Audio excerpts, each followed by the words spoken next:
For my machine design final project, I decided to redesign a chemical test tube rack. Current designs for chemical test tube racks normally hold about 5 to 10 test tubes at one time and also have an unstable narrow base. They are also normally made out of degradable materials such as plastic or wood.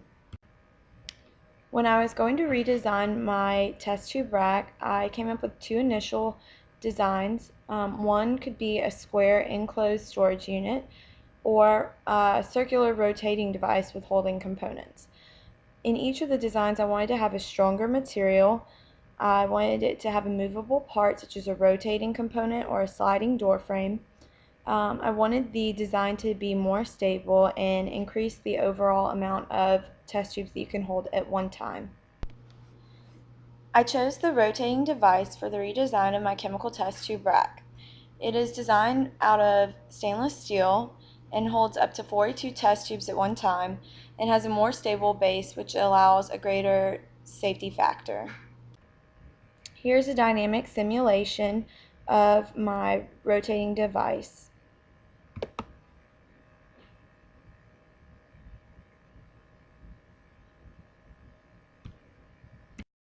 After constructing my device, I ran a series of stress analysis tests to determine the strength of the actual device. The first task was to determine possible forces acting on the test tube rack, which could possibly be the weight of the test tubes or the weight of chemical solutions within the test tubes. After figuring out the possible forces, I then calculated these forces by determining the dimensions of the tubes and applying weights to each of the tubes. After calculating forces, I then applied the forces in a downward wide direction and then constrained the base of the rack in order to run my stress analysis. The results of my stress analysis test showed that it is a very stable device and did not fail after various weights were applied to the test tube rack. It also has a safety factor much greater than 1.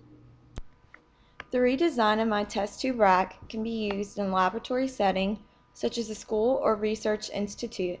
It also provides a more durable, more stable device that is safer for humans to use. Thank you for your time.